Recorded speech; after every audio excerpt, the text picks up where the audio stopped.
Good morning friends. ચલો આજે આપણે જોઈએ છે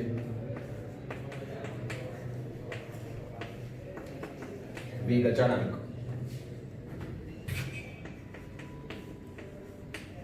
ઉપર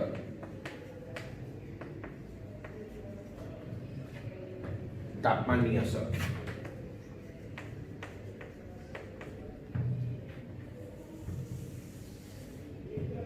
અથવા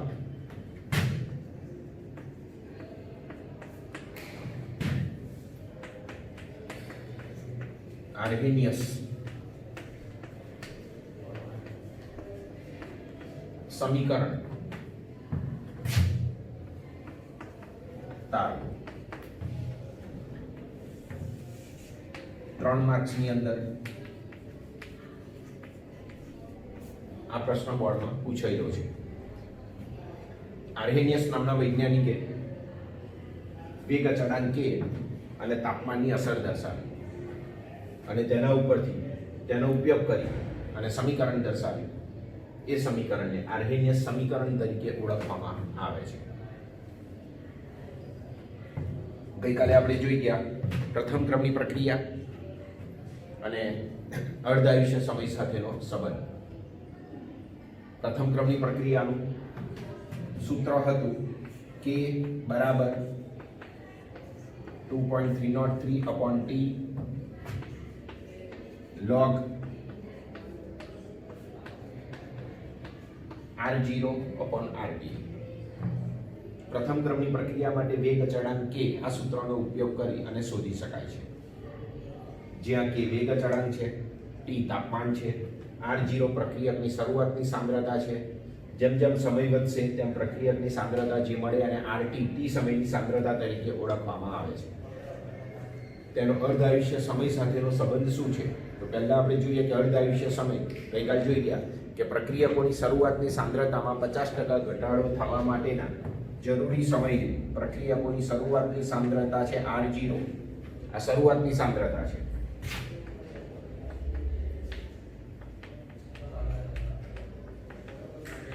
અને એમાં 50% ઘટાડો એટલે ભાગ્યા 2. તો R0 માંથી R0/2 થવા માટેનો જે સમય એને અર્ધાયુષ્ય સમય T1/2 તરીકે ઓળખવામાં આવે છે. તો પ્રક્રિયકોની શરૂઆતની સાંદ્રતામાં 50% ઘટાડો થવા માટેના જરૂરી સમયને અર્ધાયુષ્ય સમય T1/2 તરીકે ઓળખવામાં આવે છે, જેને T1 હબ તરીકે દર્શાવવામાં આવે. તો આ જે સમીકરણ છે તેની અંદર T બરાબર T1/2 અને RT બરાબર R0/2 આપણે મૂકીએ તો 2.303 એને ભાગ્યા T1/2 log R0 એને ભાગ્યા R0/2. R0 કેન્સલ એટલે 2 ઉપર જતો રહેશે એટલે 2.303 એને ગુણ્યા log 2 to the base 10 T1/2.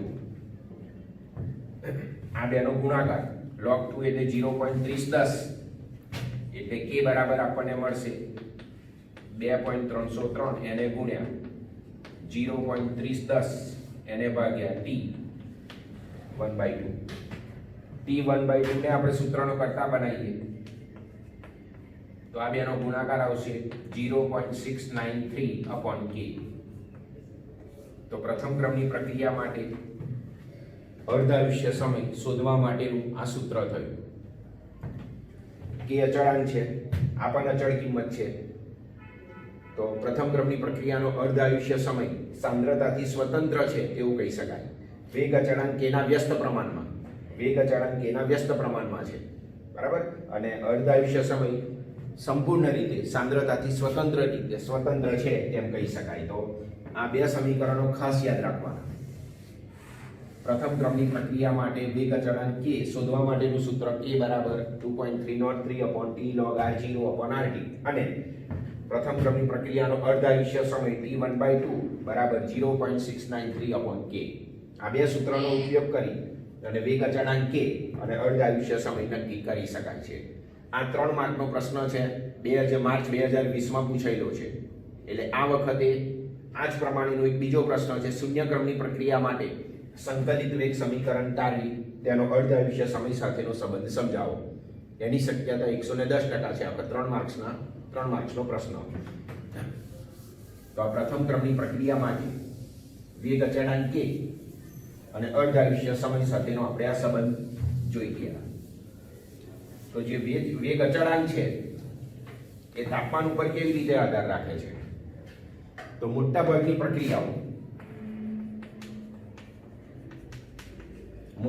પ્રક્રિયાઓમાં વેગ અચળાંક કે તાપમાનના વધારા સાથે વધે છે.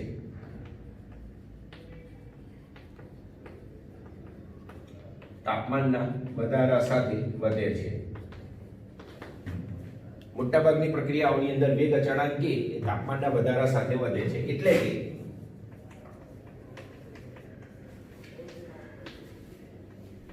જો તાપમાન વધે તો k વધે, જો તાપમાન ઘટે તો k ના મૂલ્યમાં ઘટાડો થાય. આના પરથી એવું કહી શકાય. તો મોટાભાગની પ્રક્રિયાઓના વેગ અચળાંક તાપમાનના વધારા સાથે વધે છે. એટલે આને આધારે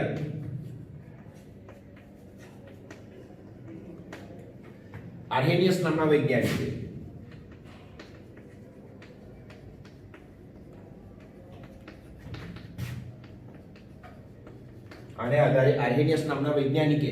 જુદા જુદા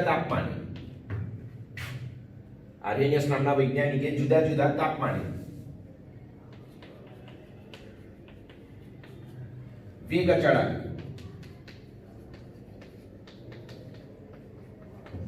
k ના મૂલ્યો મેળવ્યા. આર્હેનિયસ નામના વૈજ્ઞાનિકે જુદા જુદા તાપમાને, દાખલા તરીકે 25 degree centigrade, 30 degree centigrade, 40 degree centigrade, 50 degree centigrade, તો જુદું જુદું તાપમાન છે. એમાં 273 પ્લસ કરી અને એને કેલ્વિનમાં આપણે ફેરવીએ, બરાબર? ફેરવી શકાય. તો તેના વેગ અચળાંક દાખલા તરીકે 2.20, 2.30, 2.40, 2.60. તો જેમ જેમ તાપમાન વધતું ગયું એમ વેગ અચળાંક k ના મૂલ્યોની અંદર પણ શું થતો ગયો? વધારો થતો ગયો.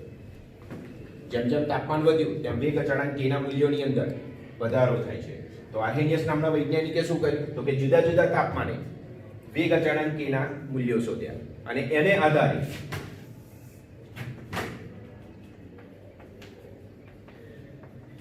વેગ અચળાંક k અને સક્રિયકરણ ઊર્જા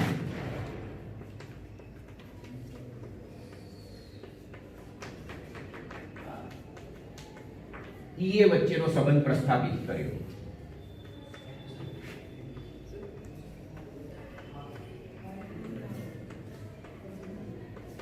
આર્હેનિયસ નામના વૈજ્ઞાનિકે વેગ અચળાંક k અને સક્રિયકરણ ઊર્જા E, એક્ટિવેશન એનર્જી, સક્રિયકરણ ઊર્જા એને દર્શાવવા માટેની સંજ્ઞા છે EA.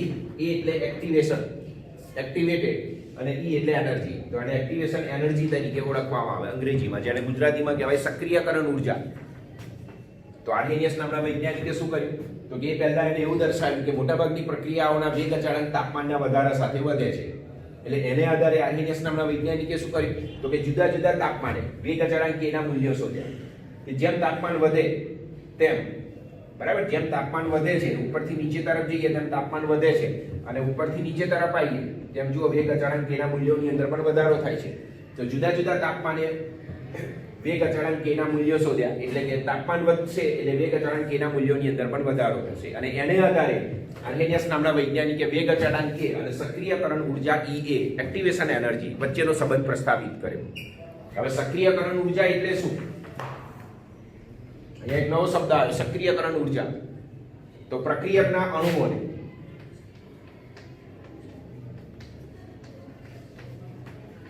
પ્રક્રિયામાં ભાગ લેવા માટે જે જરૂરી ન્યૂનતમ ઊર્જા તેને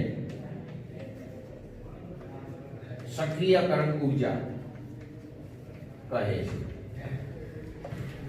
પ્રક્રિયકના અણુઓને પ્રક્રિયામાં ભાગ લેવા માટે એની પાસે ઓછામાં ઓછી ન્યૂનતમ ગતિજ ઊર્જા હોવી જ જોઈએ. જો એની પાસે જરૂરી ગતિજ ઊર્જા ના હોય તો એ પ્રક્રિયાની અંદર ભાગ ના લઈ શકે. તો પ્રક્રિયામાં ભાગ લેવા માટેની જે ઓછામાં ઓછી ન્યૂનતમ ગતિજ ઊર્જા એને સક્રિયકરણ ઊર્જા તરીકે ઓળખવામાં આવે. હવે માની લો કે 80 જેટલા અણુઓ છે પ્રક્રિયા દરમિયાન. કોઈ પ્રક્રિયક છે અને એના 80 જેટલા અણુઓ છે, એમાંથી 20 અણુઓ પાસે ઓછી ઊર્જા છે,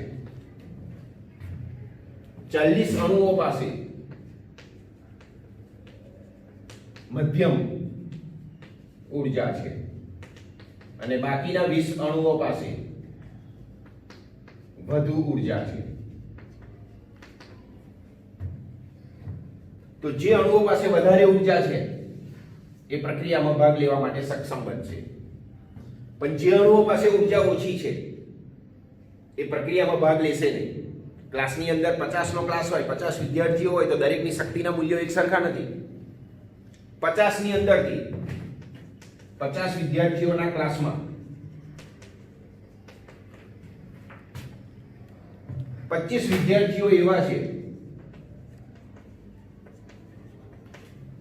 જેને આપણે એક જ વખત શીખવાડીએ અને એને યાદ રહી જાય છે.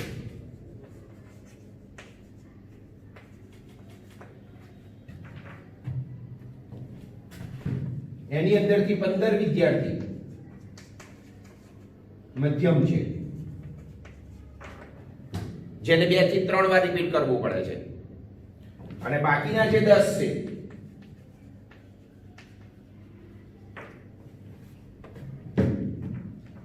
એને ગમે તેટલી વખત આપણે શીખવાડીએ તો પણ એને આવડતું નથી ટૂંકમાં. હવે આ બધાને આપણે પ્રક્રિયામાં ભાગ લેતા કરવા છે. હવે આ જે વિદ્યાર્થીઓ છે એ થોડા નબળા છે, મંદ છે, એટલે સ્વાભાવિક છે કે એની અસર આપણા પરિણામ ઉપર પડે.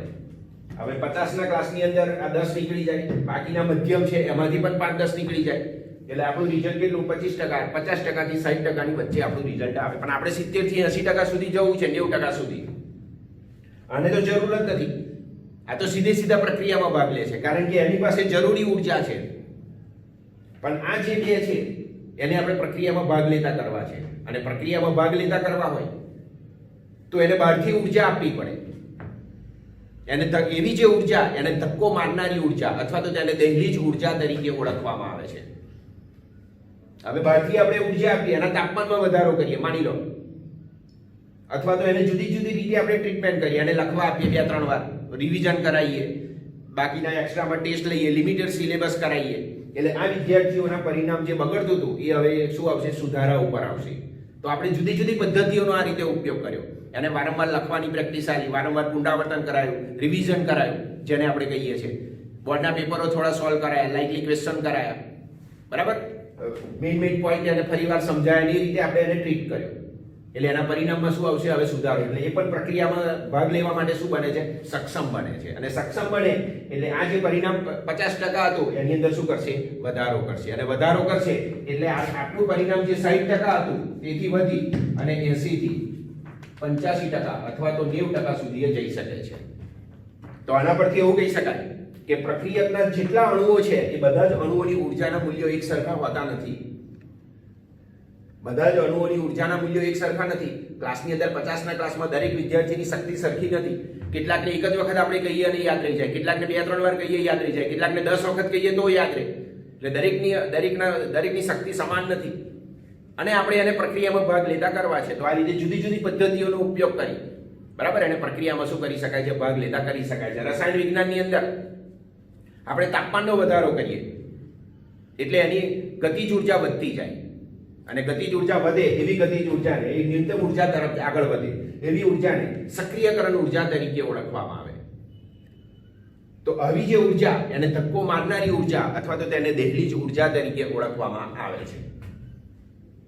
તો 80 અણુઓમાંથી 20 અણુઓ પાસે ઓછી છે, 40 અણુઓ પાસે મધ્યમ છે અને બાકીના 20 પાસે વધારે છે. એટલે આ તો સીધા પ્રક્રિયામાં ભાગ લેશે અને ઉર્જાની જરૂર નથી. પણ આ બેની અંદર આ જે 40 છે એની પાસે મધ્યમ છે એટલે એમાંથી પણ પ્રક્રિયાની અંદર ભાગ લેવા સક્ષમ છે. પણ આ બાકીના જે 20 છે એ પ્રક્રિયામાં ભાગ લેતા નથી એટલે નિપજના પ્રમાણની અંદર ઘટાડો થાય. ખરેખર જેટલા પ્રમાણમાં આપણે પ્રક્રિયક લઈએ એટલા પ્રમાણમાં નિપજ બનવી જોઈએ. દાખલા તરીકે 1000 ml પ્રક્રિયક લઈએ, 1000 ml પ્રક્રિયક, તો તેમાંથી 950 થી 990 ml સુધી નિપજ મળવી જોઈએ. પણ 700 થી 800 ml નિપજ મળે તો સમથિંગ ઇઝ રોંગ. કંઈક અહીંયા આપણે ખોટું છે એવું આપણે વિચારી શકીએ. તો 700 થી 800 થી ને બદલે આપણે 900 થી 990 સુધી આપણે જવું હોય તો જે અણુઓ પ્રક્રિયામાં ભાગ લેતા નથી એને કારણે આ જોવા મળ્યું. તો એ અણુઓને આપણે પ્રક્રિયામાં શું કરવાના છે? ભાગ લેતા કરવાના છે. તો એને ધક્કો મારનારી ઉર્જા આપવી પડે, એને કોઈ ઉર્જા આપવી પડે અને એવી જે ઉર્જા એને ધક્કો મારનારી ઉર્જા અથવા તો તેને દહેલીજ ઉર્જા તરીકે ઓળખવામાં આવે છે. પરિણામે એવા પ્રક્રિયકના અણુઓ પ્રક્રિયામાં ભાગ લેવા માટે શું બનશે? સક્ષમ બનશે. તો પ્રક્રિયકના અણુઓ ને પ્રક્રિયામાં ભાગ લેવા માટેની આ રીતે જરૂરી જે ન્યૂનતમ ગતિજ ઉર્જા એને સક્રિયકરણ ઉર્જા તરીકે ઓળખવામાં આવે, એને EA તરીકે દર્શાવવામાં આવે, એક્ટિવેશન એનર્જી. તો એના માટેની પ્રક્રિયકોનું સીધું પ્રક્રિયકોમાંથી નિપજો બનશે જેવું કહી ના શકાય. એના માટેની 3 શરતો છે. એમાંની પહેલી શરત કે પ્રક્રિયકના અણુઓ પાસે પ્રક્રિયામાં ભાગ લેવા માટેની ઓછામાં ઓછી ન્યૂનતમ ગતિજ ઉર્જા હોવી જ જોઈએ. જો એની પાસે ઉર્જા જ ના હોય તો પ્રક્રિયામાં ભાગ લઈ જ ના શકે, એનું નિપજમાં રૂપાંતર થાય જ નહીં. તો આ પહેલી શરત છે. બીજી શરત, પ્રક્રિયકના અણુઓ વચ્ચે અથડામણ થવી જોઈએ, સંઘાત થવો જોઈએ. સંઘાત થાય એટલે રેખીય ગતિ, ભ્રમણ ગતિ, આંદોલન ગતિ વધે, અવ્યવસ્થા વધે અને અવ્યવસ્થા વધે એટલે એના પરમાણુઓ વચ્ચેનો બંધ તૂટે અને બંધ તૂટે એટલે પ્રક્રિયકના અણુઓ વધુ ને વધુ એકબીજાના સંપર્કમાં આવે અને સંપર્ક વધે એટલે ક્ષેત્રફળ વધે અને ક્ષેત્રફળ વધે એટલે પ્રક્રિયાના વેગની અંદર શું થાય? વધારો થાય. એટલે એ પ્રક્રિયા નિપજ તરફ જાય છે તેવું કહી શકાય.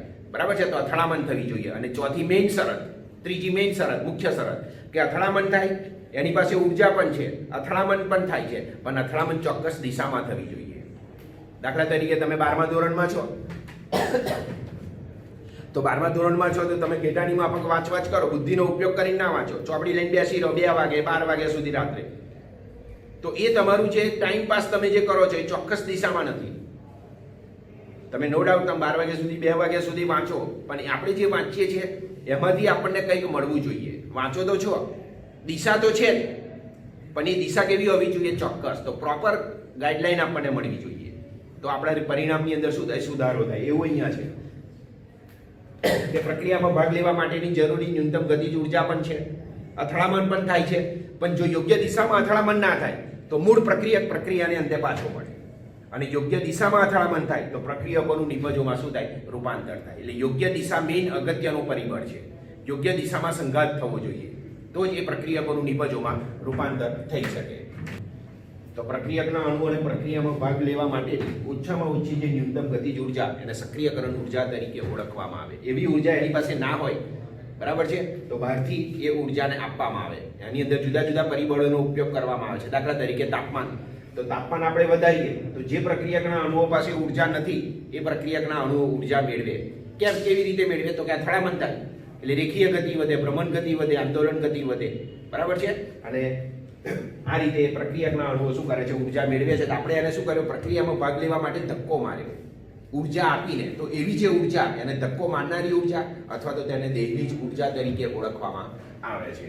તો 80 અણુઓમાંથી 20 જેટલા અણુઓ અને 40 જેટલા અણુઓનું નિપજોમાં રૂપાંતર થાય છે, પણ બાકીના 20 અણુઓનું રૂપાંતર થતું નથી એટલે નિપજના પ્રમાણમાં ઘટાડો થાય. પણ ખરેખર એવું થવું ના જોઈએ. જેટલા પ્રમાણમાં પ્રક્રિયકો લઈએ એટલા પ્રમાણમાં નિપજ આપણને સામે પ્રાપ્ત થવી જોઈએ. તો પૂરતા પ્રમાણમાં નિપજ મળે એટલા માટે શું કર્યું? તો કે જે 20 અણુઓ હતા એની પાસે ઉર્જા ઓછી હતી તો એને પ્રક્રિયામાં ભાગ લેતો કરવા માટે એને શું કર્યું? આપણે ધક્કો માર્યો એટલે કે એના તાપમાનમાં વધારો કર્યો અને તાપમાનમાં વધારો કર્યો પરિણામે એ હવે પ્રક્રિયામાં ભાગ લેવા માટે શું બને છે? સક્ષમ બને છે. તો આ પ્રકારની જે ઉર્જા એને સક્રિયકરણ ઉર્જા અથવા તો દહેલીજ ઉર્જા અથવા તો તેને ધક્કો મારનારી ઉર્જા તરીકે ઓળખવામાં આવે છે. બરાબર? તો આર્હેનિયસ નામના વૈજ્ઞાનિકે શું કર્યું? જુદા જુદા તાપમાને વેગ અચળાંક K ના મૂલ્યો શોધ્યા અને તેને આધારે એને વેગ અચળાંક K અને સક્રિયકરણ ઉર્જા E વચ્ચેનો એને સંબંધ પ્રસ્થાપિત કર્યો. બરાબર છે? તો સક્રિયકરણ ઉર્જાની આપણે ડેફિનેશન જોઈ ગયા કે પ્રક્રિયકના અણુઓને પ્રક્રિયામાં ભાગ લેવા માટેની જે ઓછામાં ઓછી જરૂરી ન્યૂનતમ ગતિજ ઉર્જા એને સક્રિયકરણ ઉર્જા તરીકે ઓળખવામાં આવે છે. તો એની પાસે પ્રક્રિયામાં ભાગ લેવા માટે ઓછામાં ઓછી ઉર્જા તો હોવી જ જોઈએ.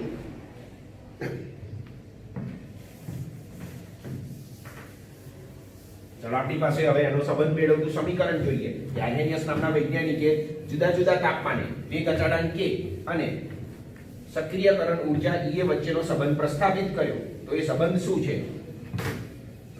તો વેગ અચળાંકને આપણે k તરીકે દર્શાવીએ છીએ, તાપમાનને t તરીકે દર્શાવીએ છીએ. તો એ વચ્ચેનો સંબંધ છે k ચલે છે e−EA/RT. તો આર્હેનિયસ નામના વૈજ્ઞાનિકે જુદા જુદા તાપમાને બરાબર વેગ અચળાંક k અને સક્રિયકરણ ઊર્જા E વચ્ચેનો સંબંધ પ્રસ્થાપિત કર્યો, જ્યાં k એ વેગ અચળાંક છે, EA એ સક્રિયકરણ ઊર્જા છે, R વાયુ અચળાંક છે અને T નિરપેક્ષ તાપમાન છે.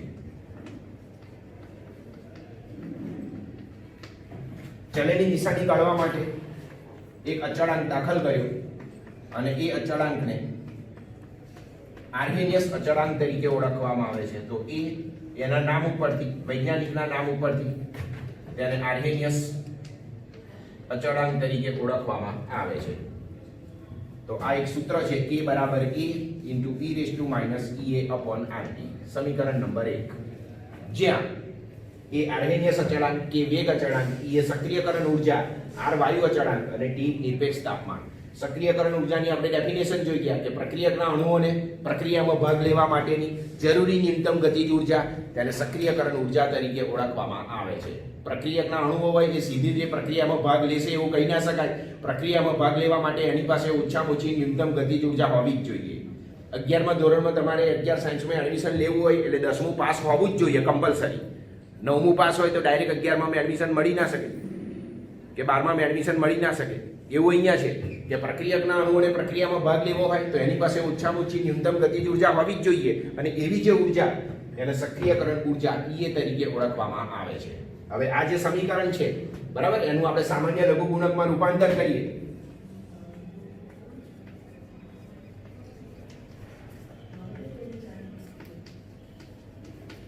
સામાન્ય લઘુગુણકમાં રૂપાંતર કરતા તો ln k બરાબર ln E ઓછા EA/RT. આ એની પહેલેનું એક સ્ટેપ છે. સામાન્ય લઘુગુણકમાં એટલે 2.303 અને 2.303 લોગનો ઉપયોગ કરવાનો, પણ એની ઉપરનું આ સ્ટેપ છે કે ln k બરાબર ln A ઓછા EA/RT. આ પ્રાકૃતિક લઘુગુણક થયો અને એનું હવે આપણે સામાન્ય લઘુગુણકમાં રૂપાંતર કરીએ. તો સામાન્ય લઘુગુણકમાં રૂપાંતર કરવા માટે 2.303 log k to the base 10 બરાબર 2.303 log a to the base 10 ઓછા EA ભાગ્યા RT. એને 2.303 વડે ભાગી નાખીએ. 2.303 વડે ભાગતા log k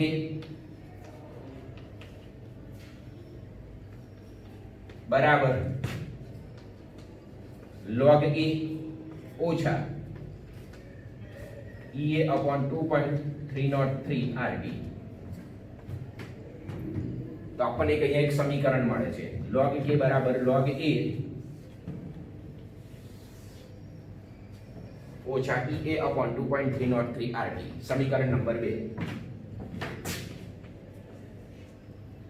આર્હેનિયસ નામના વૈજ્ઞાનિકે હવે શું કર્યું? તો કે આર્હેનિયસ નામના વૈજ્ઞાનિકે log k વિરુદ્ધ 1/T નો આલેખ દોર્યો.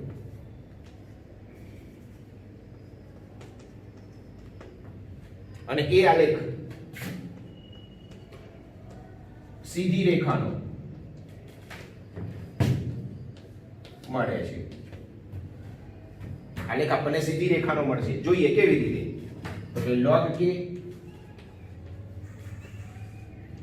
વિરુદ્ધ 1/T. તો એ આલેખ આપણને મળશે સીધી રેખાનો. આલેખ ઉપરથી ઢાળનું આપણે મૂલ્ય શોધીએ તો ઢાળ બરાબર થશે EA upon 2.303R.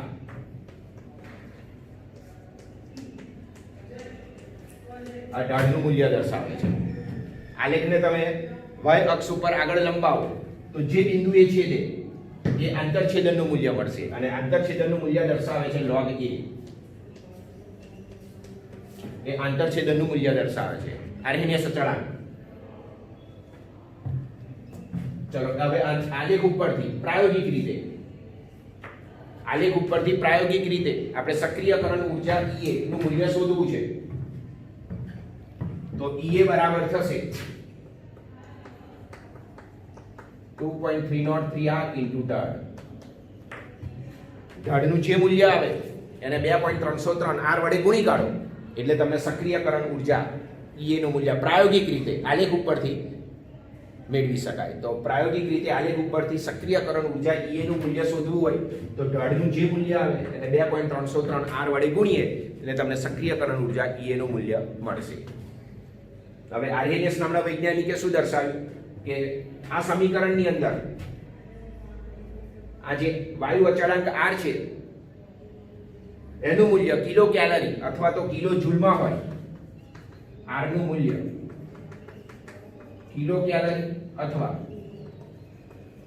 કિલો જૂલમાં હોય તો સક્રિયકરણ ઊર્જા EA નું મૂલ્ય પણ કિલો કેલરી અથવા કિલો જૂલમાં મેળવી શકાય છે.